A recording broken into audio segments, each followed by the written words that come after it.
ఇక ఛత్తీస్గఢ్లో భారీ ఎన్కౌంటర్, పోలీసులు స్వాధీనం చేసుకున్న సామాగ్రి. 10 మంది మావోయిస్టులు మృతి. ఛత్తీస్గఢ్ రాష్ట్రం బీజాపూర్ జిల్లాలో మంగళవారం జరిగిన ఎన్కౌంటర్లో 10 మంది మావోయిస్టులు మృతి చెందారు. ఈ విషయాన్ని బస్తర్ ఐజీ సుందర్ కుమార్ ధృవీకరించారు. ఘటనా స్థలంలో మావోయిస్టుల మృతదేహాలతో పాటు లైట్ మిషన్ గన్, ఇతర ఆయుధాలను స్వాధీనం చేసుకున్నారు. ప్రస్తుతం ఆ ప్రాంతంలో సెర్చ్ ఆపరేషన్ ఇంకా కొనసాగుతుందని సుందర్ రాజ్ వెల్లడించారు. మొత్తానికైతే ఛత్తీస్గఢ్ ఎన్కౌంటర్లు ఆగుతలేవు. ఎవరి కోసం చేస్తున్నారు ఛత్తీస్గఢ్ ఎన్కౌంటర్లు? ఈ బీజాపూర్ జిల్లాలో జరిగేటువంటి ఎన్కౌంటర్లన్నిటికీ కారణమేంది?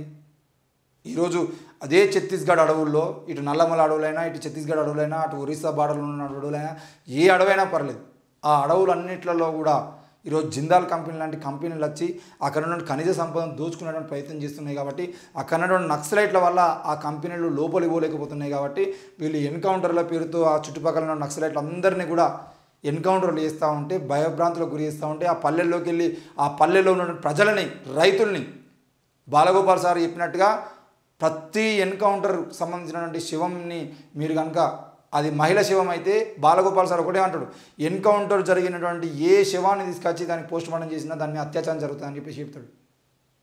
అది ఆడపిల్లలు అయితే ఏ ఎన్కౌంటర్ శివాన్ని తీసుకొచ్చినా కూడా ఆ ఎన్కౌంటర్ ఎట్టి పరిస్థితుల్లో జరిగింది కాదు, వాళ్ళు పోతున్నప్పుడు జరిగింది కాదు, తీసుకొచ్చి కట్టేసి కాల్చి చంపి అవసరమైతే ఆ పల్లెల్లో, ఆ తండాల్లో, ఆ ఆదివాసీ గూడాల్లో ఉన్నటువంటి వ్యక్తులు ఎవరైతే ఉన్నారో వాళ్ళను దొరకబట్టి వాళ్ళకు నక్సలైట్ల డ్రెస్సులు వేసి వాళ్ళని కాల్చి చంపి ఈరోజు పోలీసులు నక్సలైట్లు లేరనే ముద్ర వేయడం కోసం చేస్తూ ఉంటారని చెప్పేసి బాలగోపాల్ లాంటి ప్రముఖ మీద ఏనాడో చెప్పిండు కదా.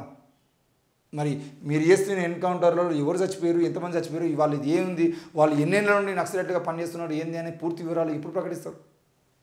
వాటిని ప్రకటించే పరిస్థితులు లేవా? ఎన్కౌంటర్లు ఇప్పుడు ఎలక్షన్ టైంలో ఎన్కౌంటర్లు ఎందుకు జరుపుతున్నారు అంటే, ఎలక్షన్ మూడ్లో దేశం మొత్తం ఉన్నది. ఈ ఎన్కౌంటర్లు పెట్టి అంటే వేరే గురించి మాట్లాడే అధికారం అవకాశాలు లేవు. కాబట్టి ఈ ఎన్కౌంటర్ల పేరుతో అక్కడ ఉన్నటువంటి గూడాలలో, అక్కడ ఉన్నటువంటి ఆదివాసులందరినీ భయపెట్టించి నక్సలైట్లను కూడా అడవుల్లోకి వెళ్ళి పారిపోయేటట్టుగా చేసి, ఛత్తీస్గఢ్ బార్డర్లో ఉన్నటువంటి వాళ్ళందరూ కూడా పైకి వేరే రాష్ట్రాలకు పారిపోయేటట్టుగా చేస్తే, ఆ టైంలో అక్కడికి పోయి జిందాల్ లాంటి కంపెనీలో, లేదంటే అదానీ లాంటి కంపెనీలో, అంబానీ లాంటి ఏంటిది రియల్ ఎస్టేట్ కంపెనీకి సంబంధించిన వాళ్ళు, లేదు అని అంటే ఖనిజ సంపదను దోచుకునే వాళ్ళు ఎవరైతే ఉన్నారో, ఈరోజు ఆయిల్ కోసమో లేదంటే ఇంకేదైనా క్రూడ్ ఆయిల్ కోసమో, బొగ్గు కోసమో వీళ్ళందరూ పోయి అక్కడ శాంపిల్స్ తీసుకొని ఆ శాంపిల్స్ మొత్తాన్ని సేకరించి ల్యాబుల్లో పట్టుకోవడం కోసం ఈరోజు పోలీసులు ముందు ఎన్కౌంటర్లు చేసుకుంటూ పోతూ ఉంటే, వాళ్ళు వెనకాల వచ్చి ఆ శాంపిల్ని సేకరిస్తున్నారనే విషయం అక్కడ ఉన్న కొంతమంది అధికారులు కూడా అక్కడ మీడియా వాళ్ళకి చెప్పడం జరిగింది. ఇది ఛత్తీస్గఢ్లో జరుగుతున్న రాజకీయం. ఛత్తీస్గఢ్ అడవుల్లో ఉన్నటువంటి ఖనిజ సంపద మొత్తాన్ని తీసుకుపోవడం కోసం, ఆ ఛత్తీస్గఢ్ అడవిని సర్వనాశనం చేయడం కోసం జరుగుతున్నదే ఈరోజు. అవసరమైతే అడవిని తగలబెడతారు వీళ్ళు.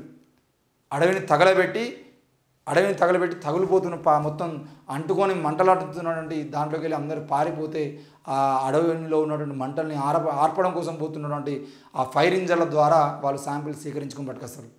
ఇది ఈ దేశంలో జరిగేటువంటి రాజకీయం. ఈ రాజకీయాలు మనం అర్థం చేసుకోకుండా 10 మందిని చంపినట్టు ఎన్కౌంటర్లో అని చెప్తే, ఇక 10 మంది అసలు ఎన్కౌంటర్లు ఎందుకు జరుగుతున్నాయి, ఎన్కౌంటర్లు జరిగేటువంటి పరిస్థితులు ఎందుకు వస్తున్నాయి, అసలు జనాలు నక్సలైట్లుగా ఎందుకు మారుతున్నారు, ఈ ప్రభుత్వాలు సరైన పాలన కొనసాగించేదంటే, నిరుద్యోగులకు ఉద్యోగాలు ఇచ్చేదంటే, విద్యార్థులకు స్కాలర్షిప్లు ఇచ్చేదంటే, విద్యార్థులకు కనీసం పూర్తి స్థాయిలో మంచి విద్యను అందించేదంటే, ఈరోజు నక్సలైట్గా మారేటువంటి అవకాశాలు ఎందుకు వస్తున్నాయి?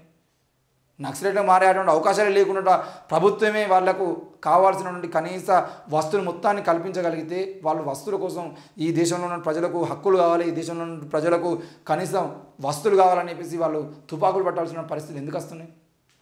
వీటిని కదా మాట్లాడుకోవాల్సింది, వీటిని కదా చర్చలో పెట్టాల్సింది. వాడు మారిండు కాబట్టి ఎన్కౌంటర్ చేసినాం కాబట్టి మేము గొప్ప మేధావులం, ఎన్కౌంటర్ 10 మందిని చంపినా అంటే సిగ్గుండాలి చెప్పుకోవడానికి. 10 మందిని చంపడానికి, 10 మందిని చంపడం అంటే ఎంత పెద్ద నేరం. ఈ 10 మంది కుటుంబ సభ్యులకు సంబంధించిన విషయంలో, ఆ కుటుంబ సభ్యులు రేపటి రోజున వాళ్ళు కూడా నక్సలైట్గా మారేటువంటి అవకాశం లేదా, ప్రమాదం లేదా?